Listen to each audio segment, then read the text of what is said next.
Hello everyone. आज optics का नया लेक्चर स्टार्ट कर रहे हैं। लास्ट लेक्चर में हमने किस तरह से डिवीज़न बाय वेवफ्रंट के एग्जांपल्स पढ़े थे। डिवीज़न बाय वेवफ्रंट से हम कैसे कोहेरेंट सोर्स प्रोड्यूस कर सकते हैं, जो कि यंग डबल स्लिट एक्सपेरिमेंट और फ्रेनेल्स का बायोप्रिज्म हमने पढ़ा था। आज हम नेक्स्ट जो मेथड है डिवीज़न बाय एम्पलीट्यूड, आयाम का विभाजन करके किस तरीके से कला संबद्ध स्रोत प्राप्त करी जा सकती हैं, उनके बारे में पढ़ेंगे।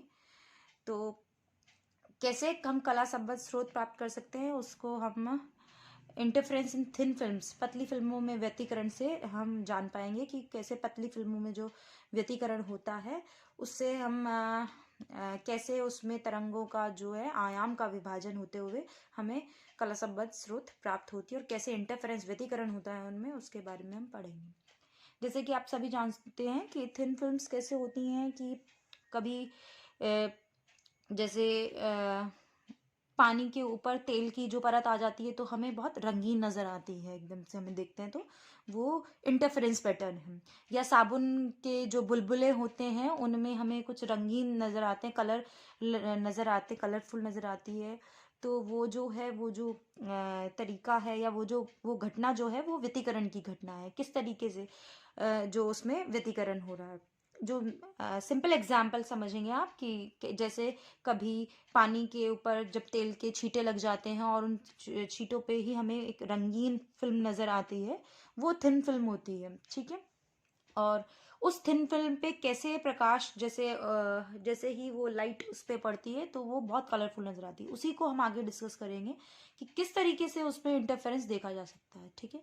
मान लीजिए ये कोई हमने एक बना रखा है फिगर, ये जो टी डिस्टेंस की, टी थिकनेस की कोई फिल्म है, ठीक है। ये उसका ऊपरी हिस्सा है और ये उसका निचला हिस्सा है, निचली सतह है, ठीक है।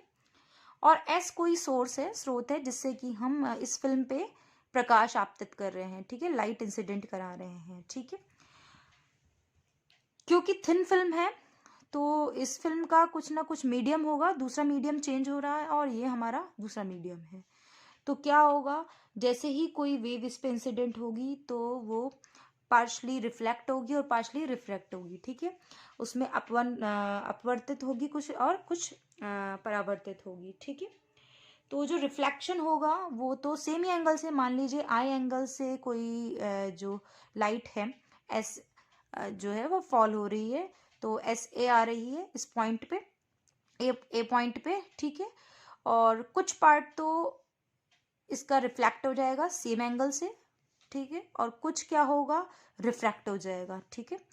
तो मान लीजिए ये जो है हमने लाइन बना रखी है, ये इसका अभिलंब नॉर्मल है, तो आई एंगल से आपतित हुई और आर एंगल से रिफ्रैक्ट हो गई, और कुछ जो पार्ट है वो R1 की तरह रिफ्लेक्ट हो गया, ठीक है, वापस चला गया है सेम मीडियम में, और यहाँ जब अंदर आ रही है तो मीडियम चेंज हो रहा है, ठीक है।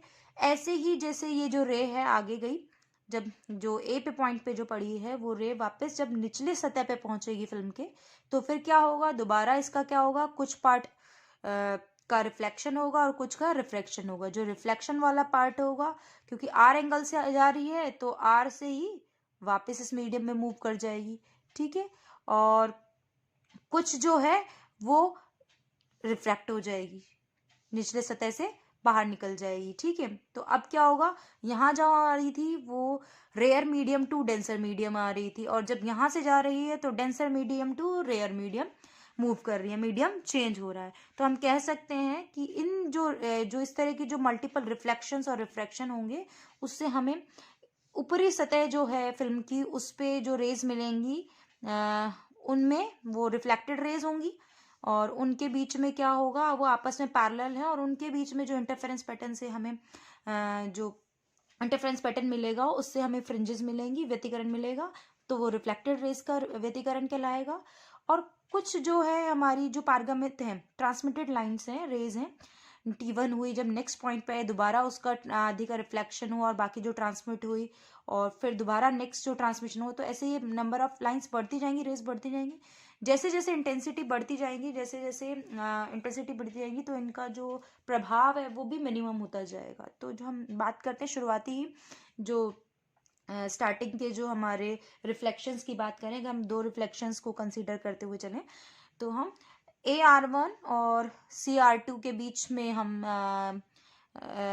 इंटरफेरेंस देखना चाहेंगे, और इसी तरह से इसे हम जो इंटरफेरेंस देखना चाहेंगे वो BT1 और DT2 के बीच में इंटरफेरेंस पैटर्न देखना चाहेंगे। तो सबसे पहले इसको करने के लिए क्या क्या कंसीडर किया जाए कि let a film of thickness T and having a mu refractive index. हमने कोई फिल्म कंसीडर करी जिसका कि T जिसकी मोटाई है और उसका म्यू अपवर्तनांक है। Let a light ray SA having a wavelength lambda incident at point A with angle I। हमने जैसे पहले ही बता चुकी हूँ कि ऐसे रे फॉल हो रही है आई एंगल पर, ठीक है, एट पॉइंट ए पर। तो by division of amplitude some part is reflected and some part is refracted. जो AR1 is reflected from upper surface, ठीक है, of film when ray fall on lower part of film it again undergo reflection and refraction. जैसे ही पहले ए पर यहाँ पर ए point पे पहुंची तो जो AR1 है वो तो रिफ्लेक्टेड पार्ट है, आगे वाला जो पार्ट फिर नेक्स्ट पॉइंट नीचे लोअर पार्ट पे पहुंचा तो उसके पॉइंट पे फिर अगेन उसका रिफ्लेक्शन और रिफ्रैक्शन हो गया, ठीक है। तो इस तरीके से कंटिन्यू, जैसे ये आगे ऊपर पहुंचा देन अगेन क्या होगा, कुछ पार्ट रिफ्लेक्ट होगा कुछ रिफ्रैक्ट होगा, मतलब कुछ पार्ट तो रिफ्लेक्ट होगा तो रिफ्लेक्शन इधर ही चला जाएगा और ये रिफ्रैक्ट होकर चली जाएगी, ठीक है। इसी तरह से सेम वापस यहाँ आएगा तो सेम प्रोसीजर रिपीट होगा और ये मल्टीपल रिफ्लेक्शंस चलते रहेंगे। सो इस तरह की थिकनेस को अगर थिकनेस की अगर कोई फिल्म है और उसके लिए हम रिफ्लेक्टेड रेज में और ट्रांसमिटेड रेज में अगर हम इंटरफेरेंस पैटर्न देख रहे हैं तो उससे पहले हम एक किस तरह से रिफ्लेक्शन का पार्ट या कितना भाग परावर्तित होगा और कितना भाग ट्रांसमिटेड पारगमित होगा उसको एक फ्रेनेल की एक फॉर्मूले से दर्शाया जा सकता है, जिसके अनुसार जब भी प्रकाश की किरण लंबवत आपतित होती है तब आयाम का परावर्तित भाग R से ज्ञात किया जा सकता है और उसे R इज इक्वल टू μ-1 और μ+1 से डिनोट किया जाता है। तो mu refractive index of medium है। अगर एग्जाम्पल कर लें ग्लास शीट का तो एयर में म्यू जो है उसकी वैल्यू 1.5 होती है और उससे आर की वैल्यू कितनी आ जाएगी 1.5 - 1 और 1.5 + 1, तो ये जो वैल्यू आ जाएगी वो 0.2 के बराबर आ जाएगी। तो इतना पार्ट मतलब 0.2 पार्ट जो है वो रिफ्लेक्ट होगा। अगर इसी से हम ट्रांसमिटेड पार्ट की बात करें, इसी प्रकार पतली फिल्म की निचली सतह से आयाम का वह भाग जो टी जो पारगमित होता है ऊर्जा संरक्षण सिद्धांत से दिया जा सकता है। तो फ्रैक्शन ऑफ ट्रांसमिटेड रेज क्या हो सकता है, R² + T² इक्वल टू 1 होता है, ठीक है। R² आपको पता है तो T in terms of R क्या हो जाएगा 1 - R² √। R अगर वही ग्लास शीट की बात करें तो हम 0.2 कैलकुलेट कर आए थे, इससे हमारा जो है T कैलकुलेट हो जाएगा। तो लगभग जो T आएगा इससे ग्लास शीट की सेम एग्जाम्पल की बात करें तो वो जो है लगभग 0.98 पार्ट जो है वो ट्रांसमिटेड होगा। मतलब अगर 0.98 ट्रांसमिट हो रहा है और 0.2 जो है वो कितना हो रहा है आपका लगभग रिफ्लेक्ट हो रहा है। सो इंटरफेरेंस इन रिफ्लेक्टेड रेज के बारे में बात करें, इस मतलब पूरे एक्सपेरिमेंट अगर थिन फिल्म की इंटरफेरेंस देखना है तो हम पहले इंटरफेरेंस रिफ्लेक्टेड रेज में देखेंगे और फिर ट्रांसमिटेड में। तो आज जो हमें पहले रिफ्लेक्टेड रेज के बारे में पढ़ते हैं कि किस तरीके से जो इंटरफेरेंस पैटर्न है रिफ्लेक्टेड रेज में बनता है, परावर्तित किरणों में जो व्यतिकरण है की घटना है वो किस तरह से होती है।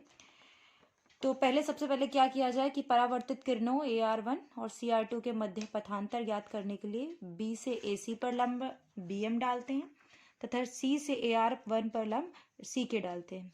ये हमने जो बात करी कि हमारा इस तरह का जो है एक सेटअप है, ठीक है, ये फिगर जिसमें हमने एक रे दे रखी है SA और जो कि हम सिर्फ अभी फिलहाल रिफ्लेक्टेड रेज के बारे में बात करना चाह रहे हैं, रिफ्लेक्टेड रेज में किस तरीके से इंटरफेरेंस होगा। तो सबसे पहले क्या करें कि परावर्तित किरणों में AR1 तथा CR2 के मध्य पथांतर ज्ञात करना पड़ेगा। हम देख रहे हैं इनके बीच में इंटरफेरेंस पैटर्न। इंटरफेरेंस पैटर्न का मतलब है दोनों के बीच में पहले पार्ट डिफरेंस देखा जाए। तो पार्ट डिफरेंस क्या है कि ये जो वेव्स हैं ये तो AR1 यहाँ से आ रही है, ठीक है, लेकिन जो CR2 है वो कितना पार्ट ट्रेवल कर आ रही है, वो ट्रेवल कर आ रही है ABC, इतना पाथ और एक्स्ट्रा ट्रेवल कर आ रही है, ठीक है। तो इन दोनों का जो पार्ट डिफरेंस है वो कैलकुलेट करने के लिए सबसे पहले क्या करें कि हम B से AC पर एक लंब डालें। B पॉइंट जो है आपका उससे AC पर लंब डालें और तो सबसे पहले क्या करें, हम जो B पॉइंट है, ठीक है, वहाँ से हम AC पर एक BM लंब डालें। तो B से हमने एक परपेंडिकुलर ड्रॉ किया, ठीक है, और जिसको नाम दिया हमने BM, ठीक है। और C से, इस पॉइंट से C से एक परपेंडिकुलर AR1 पे ड्रॉ करें, जिसे कि C के नाम दें हम। और ये हमने एक परपेंडिकुलर जो है यहाँ ड्रॉ किया और इसको हमने नाम दिया K, ठीक है। तो एक तो हमने परपेंडिकुलर किया BM और एक किया हमने CK, ठीक है। तो पार्ट डिफरेंस जो हो जाएगा, path difference between AR1 and CR2, जो आपका AR1 और CR2 के जो बीच में, ये आपका AR1 और ये आपका CR2 के जो बीच में जो पार्ट डिफरेंस होगा वो क्या हो जाएगा, delta is equal to path ABC in mu medium और AK माइनस AK। ABC जो कि मीडियम चेंज हो रहा है, और T थिकनेस की और म्यू रिफ्रैक्टिव इंडेक्स की फिल्म है। ये जो मीडियम है मतलब म्यू इंटू ये पाथ है, और दूसरा जो पाथ जो ट्रेवल हुआ है वो AK है। मतलब इसका मतलब ये है कि ये जो दोनों वेव है यहाँ इस पॉइंट से दोनों सेम ट्रैवल कर लिए, यहाँ तक जो पाथ है वो AK, तो AR1 ने एक्स्ट्रा पाथ तय किया है और CR2 ने ABC पाथ एक्स्ट्रा जो है वो तय किया है। तो जो टोटल पाथ डिफरेंस हो जाएगा वो क्या हो जाएगा, path ABC mu medium minus AK, ठीक है। तो ABC जो है वो क्या है, AB जो सी है उसको टोटल पाथ को हम लिख सकते हैं AB प्लस BC। तो इसको हम लिख देंगे mu AB plus BC minus AK, ठीक है। इक्वेशन 1 डाल दिए। अब हमें एक्चुअली कैलकुलेट क्या करना है, हमें AB की वैल्यू पता होनी चाहिए, हमें BC पता होना चाहिए, हमें AK पता होना चाहिए, जिससे हमारा डेल कैलकुलेट हो जाएगा। तो AB BC और AK कैलकुलेट करने के लिए हमें कुछ ट्राइंगल्स में हम देखेंगे, जो हमारा जो फिगर है उसमें जो ट्राइंगल्स बन रहे हैं उनसे हम उन एंगल्स को कैलकुलेट करते हुए उसकी हेल्प से हम AB और BC और AK को कैलकुलेट करेंगे। तो सब first of all in triangle ABM, in triangle ABM और in triangle MBC, in triangle ABM ये वाला ट्राइंगल जो है, ठीक है, और इन ट्राइंगल MBC इसमें अगर हम देखें तो जो जैसे कि ये मैं लिखना भूल गई, ये R है तो ये यहाँ पे भी R से ही होगा रिफ्लेक्टिंग एंगल, और ये भी आपका सेम एंगल में ही क्या होगा, रिफ्लेक्ट हो जाएगा, तो ये भी R ही होगा आपका। नाउ देखिए ABM में और MBC जो एंगल है उसमें एंगल ABM, ठीक है, और एंगल ABM ये वाला एंगल और MBC दोनों ही कितना है, एंगल ऑफ रिफ्रैक्शन से हैं, R से हैं दोनों ही। और इसी एंगल में AMB देखें, AMB ये जो है ये 90 डिग्री का एंगल है, और BMC ये भी 90 डिग्री है, तो दोनों ही कितना है, 90 डिग्री है। और जो BM है ये जो वैल्यू है ये कितनी होगी, क्योंकि ये फिल्म की चौड़ाई है जो कि T दी हुई है, तो ये थिकनेस T हो गई।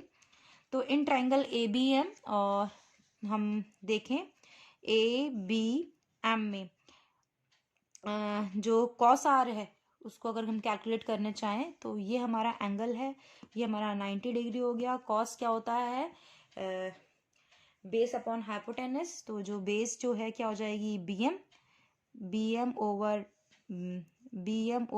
BC, ठीक है, BM over BC is equal to cos R। और अगर इस एंगल की बात करें तो BM ओवर AB, BM ये आधार और ये इसका कर्ण, ठीक है, और ये इसका लंब, ठीक है। तो BM over AB is equal to cos R। तो ये हो जाएगा, क्योंकि BM की वैल्यू T है तो T over BC is equal to cos R, और BM ओवर AB दूसरे एंगल की ट्राइंगल की बात करें तो T over AB cos R। तो ये जो वैल्यू आ जाएगी वो कितनी हो जाएगी, AB और BC की क्या वैल्यू होगी, BC इज इक्वल टू कितना हो जाएगा, T ओवर कॉस R, और AB इज इक्वल टू कितना हो जाएगा, T ओवर कॉस R। तो AB is equal to BC की वैल्यू कितनी आ जाएगी, दोनों ही T ओवर कॉस R के बराबर है। सिमिलरली हम AM ओवर BM इसी एंगल्स में हम 10R की जो वैल्यू है वो कैलकुलेट कर सकते हैं। ABM में और MBC में देखिए 10R अगर हमें निकालना होता है तो क्या निकालें, 10 कैसे निकल सकता है, P/B से, मतलब लंब बटा आधार होना चाहिए, परपेंडिकुलर ओवर बेस। तो परपेंडिकुलर हमारा AM था, बेस हमारा BM था, यहाँ पे परपेंडिकुलर हमारा MC था और बेस हमारा BM था अगेन। तो ये हो जाएगा AM/BM is equal to MC over BM is equal to 10R। तो AM की वैल्यू क्या हो जाएगी, AM is equal to BM 10R और MC is equal to BM 10R। BM क्या है, थिकनेस T इंटू 10R। तो देयरफॉर AC क्या हो जाएगा, AC है ये पूरी वैल्यू ना, AC इतना है, और AC को हम क्या लिख सकते हैं, AM प्लस MC। तो AC is equal to AM plus MC, और AM और MC दोनों की वैल्यू T10R आ रही है, तो ये कितना होगा जाएगा, ट्वाइस ऑफ T10R। ठीक है, इसे इस इक्वेशन थर्ड डाल लेते हैं। अब हमें चाहिए, हमें AB और AC की हमें वैल्यूज मिल चुकी हैं, हमें वैल्यू चाहिए AK की। तो जो इन ट्राइंगल AC के के ऊपर वाले ट्राइंगल की बात कर रहे हैं, जो रेयर मीडियम में के, तो इस वाले जो ट्राइंगल में है, ये जो एंगल है ये I है। ठीक है, तो एंगल KAC ये कितना हो जाएगा, ये 90 है, ये I है, नॉर्मल से I बना रहा है, तो और ये पूरा कितना होना चाहिए, 90 होना चाहिए, ये I है, तो ये कितना रह जाएगा, 90 माइनस I। ठीक है, तो एंगल KAC कितना है, 90 माइनस I, 90 माइनस I, और एंगल AKC ये कितना है, ये 90 है क्योंकि हमने परपेंडिकुलर ड्रॉ किया था। ये 90 है, ये 90 माइनस I है, तो ये एंगल कितना रह गया, I। ठीक है, तो इन ट्राइंगल AC के KAC is equal to 90 minus I, AKC is equal to 90, तो KC ये कितना है, I है। इसी ट्राइंगल में अगर हम आगे चलें तो AK ओवर AC अगर हम करना चाहें, इसमें देखिए जो इसमें अगर हम वैल्यू साइन आई की वैल्यू कैलकुलेट करना चाहें इस ट्राइंगल में, एंगल AKC में या ACK में, एंगल हम ACK की बात कर रहे हैं, इसमें साइन आई कितना हो जाएगा, साइन आई हो जाएगा P/H परपेंडिकुलर अपन हाइपोटेनस, मतलब लंब बटे कर्ण।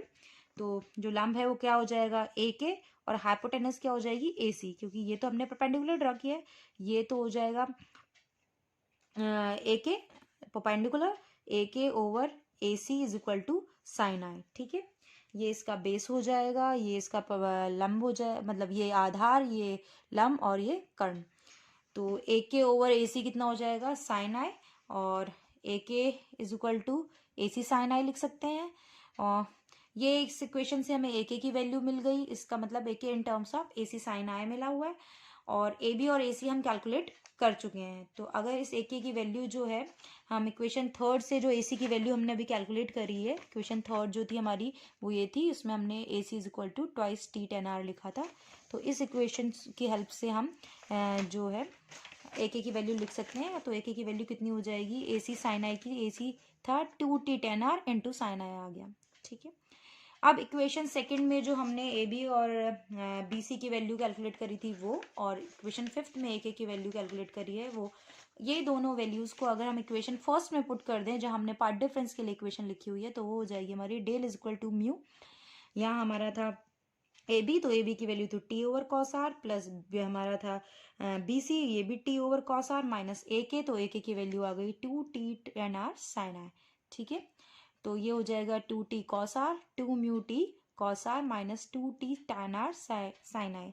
अब हम स्नेल का नियम यूज करते हुए इस इक्वेशन को इस तरीके से लिखेंगे कि स्नेल का नियम कहता है mu is equal to sine I over sine are.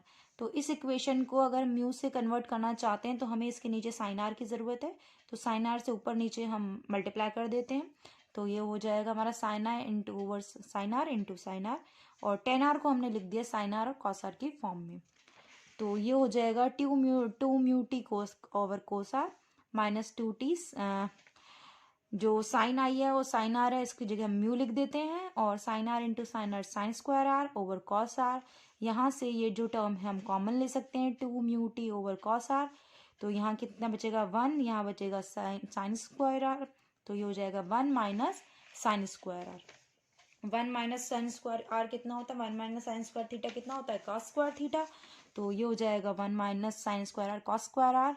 Cos square से ये एक कैंसिल हो जाएगा और ये बचेगा हमारा part difference twice of mu T cos R. तो इतना पार्ट डिफरेंस है जो हमारा 2 म्यू टी कॉस आर है, जो उन दो रिफ्लेक्टेड वेव्स के बीच में आ रहा है।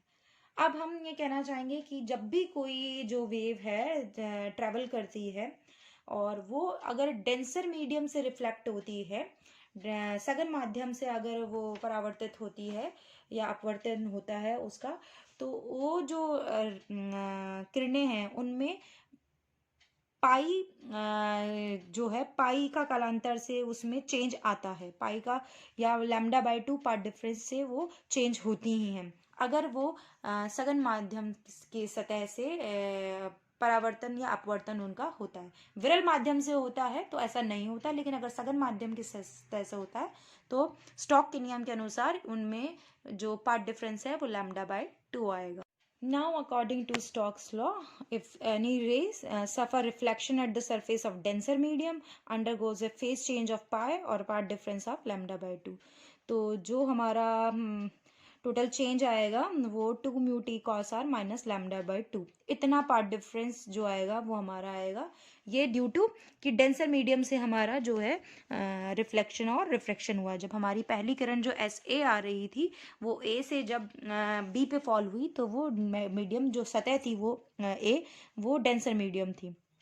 ठीक है, तो ये हमारा पार्ट डिफरेंस आ रहा है। अब दो कंडीशन हो सकती हैं, आइदर कंस्ट्रक्टिव इंटरफेरेंस और डिस्ट्रक्टिव, मतलब संपोषी व्यतिकरण और विनाशी व्यतिकरण। तो संपोषी व्यतिकरण AR1 और CR2 में होगा तब जब n लैम्डा के बराबर होगा। तो इस इक्वेशन को n लैम्डा के बराबर रख दें तो जो हमारी जो कंडीशन आती है वो आती है 2 mu T cos are minus λ/2 is equal to n lambda, 2 mu T cos are is equal to n lambda plus λ/2, 2 mu t cos r is equal to 2n plus 1 λ/2 where n is equal to 0, 1, 2, 3. In this condition bright fringes will form in a reflected rays, मतलब हमें चमकीली जो है फ्रिंजें मिलेंगी ऐसी condition में। मतलब जो व्यतिकरण है वो हमारा संपोषी व्यतिकरण है, ऐसे में जो सुपर इम्पोजिशन हो रहा है उसमें श्रंक श्रंक पे और नाद नाद पर आ रहा है, ऐसी कंडीशन हो रही है।